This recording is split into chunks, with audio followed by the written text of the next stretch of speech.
Gauss পাক জন্মগ্রহণ করেন ইরানের মাটি, আপনার ইরানের মাটি নিসাবুর পার্শ্ববর্তী এলাকা আপনার জিলান শহরে জন্মগ্রহণ করেন। 1077 খ্রিস্টাব্দে জন্মগ্রহণ করেন। আমরা সকলেই জানা, ওলামায়ে কেরাম জানে, যিনি জন্মগ্রহণ করেছিলেন ফার্স্ট রমজান। 3 বছর 52 দিন বয়সে 18 পারা কোরআন মুখস্থ শিক্ষকের সামনে শুনিয়েছিলেন।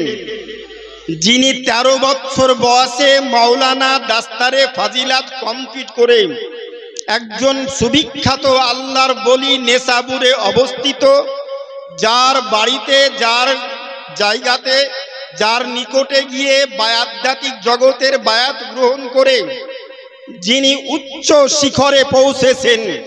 নিজের জীবন, সারা জীবন ইসলাম প্রচার প্রসারে কাটিয়েছেন।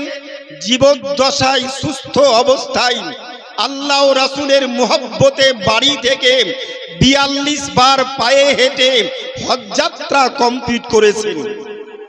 43তম হজ যাত্রাকালে মাতৃভূমি পিতৃভূমি থেকে যাত্রা শুরু করে মক্কা ভূমিতে অবস্থিত হয়ে কাবা শরীফের পাদদেশ সর্বত্রই তফ হজের যাবতীয় আহকাম আরকান কমপ্লিট করে প্রতিবার হজের অভ্যাস মতো মদিনা শরীফে যাবার পর তিনি 1 দিন 2 দিন 4 দিন 5 দিন নয়, মদিনা শরীফে যাবার পর তিনার জীবনীতে লেখা আছে, বাহজাতুল আসরার তিনার লিখিত বইয়ের ভিতর লেখা আছে, তিনি বর্ণিত হয়েছে, ও গাউস পাক মক্কা থেকে মদিনা হিজরত কর, মক্কা থেকে মদিনা, মক্কাবা শরীফের সমস্ত এক কথায় হজের আহকাম আরকান কমপ্লিট করে উনি মদিনা শরীফে যাবার পর 10 দিন 15 দিন 20 দিন 30 দিন 40 দিন পর্যন্ত মদিনা শরীফে থাকতেন।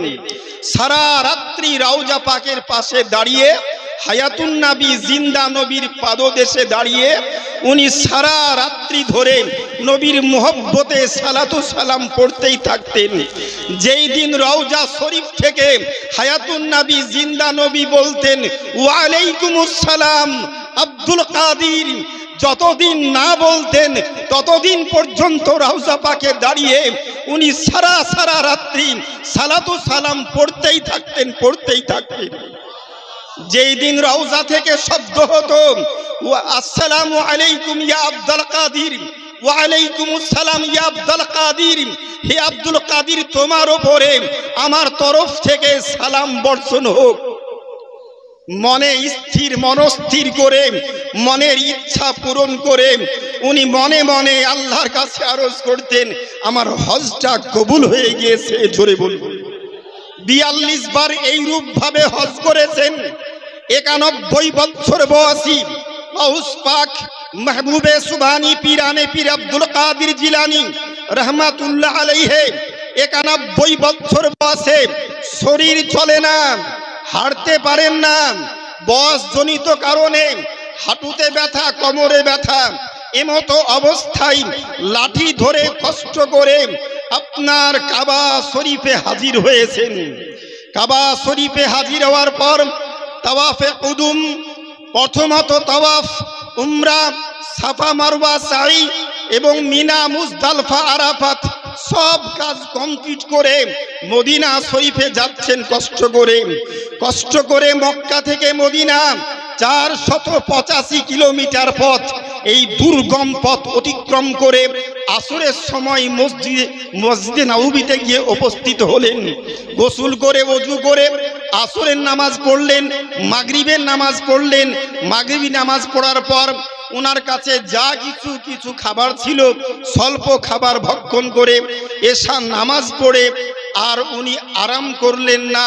প্রতিবারের অভ্যাস মতো রওজা পাকে দাঁড়িয়ে ভক্তি ভরে সালাতু সালাম পড়তে শুরু করেছেন। আসসালাতু ওয়াসসালামু আলাইকা ইয়া রাসূলুল্লাহ, আসসালাতু ওয়াসসালামু আলাইকা ইয়া হাবিবাল্লাহ, আসসালাতু ওয়াসসালামু আলাইকা ইয়া নূরাম মিন নূরিল্লাহ। উনি সালাতু সালাম পড়তেছেন, শুরু করেছেন। প্রথম দিন প্রথম সালামেই রওজা শরীফ থেকে হায়াতুন নবী, জিন্দা নবী, নবী আমার বলছেন আব্দুল কাদির ওয়া আলাইকুমুস সালাম, ওয়া আলাইকুমুস সালাম, ওয়া আলাইকুমুস সালাম।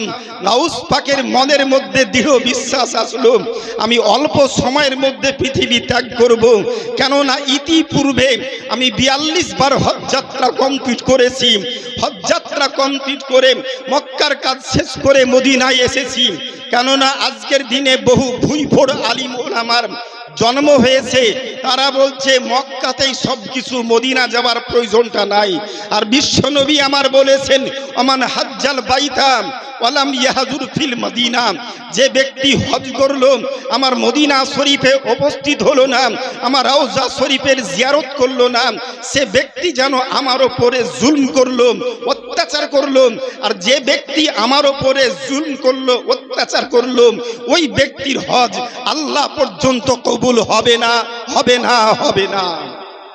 বিশ্বনবী হায়াতুন নবী রওজা শরীফে দাঁড়িয়ে সালাম পাঠ করলেন।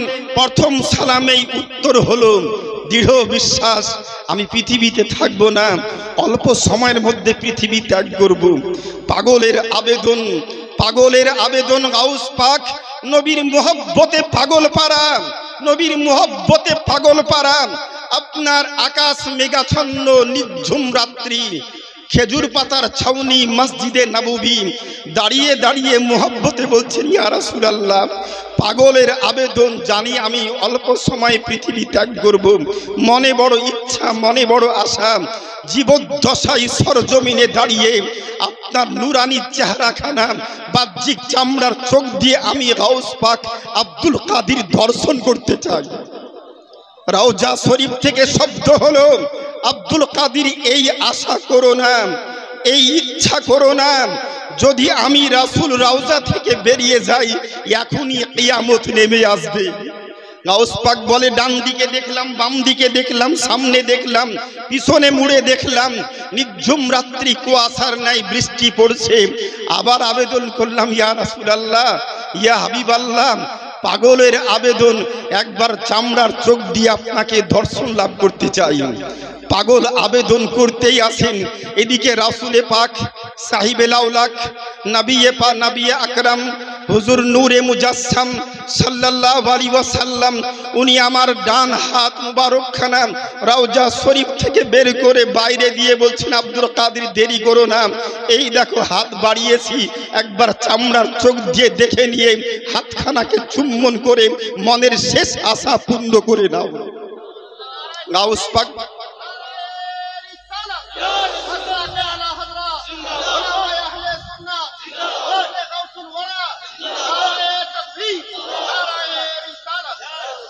গাউস পাক বলেন মুহব্বতে চোখ বন্ধ করে ঝাঁপিয়ে পড়লাম, নবীর নুরানি হস্ত মুবারকখানা চুম্বন করলাম।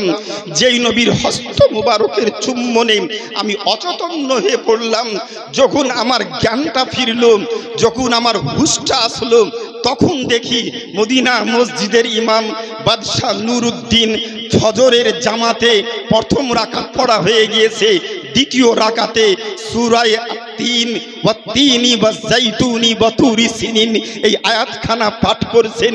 চটজলদি ওযু করে আমি জামাতের রুকুটা ধরলাম, এক রাকাত পেলাম, দ্বিতীয় রাকাত একা একই কমপ্লিট করে ডান দিকে বাম দিকে সালাম ফিরিয়ে নবী পাকের রওজা শরীফের পাশে মনে বড় আশা, সব আশা পূর্ণ হয়ে গিয়েছে। 30 পারা কোরআন খতম করে একবার হাফিজে কোরআন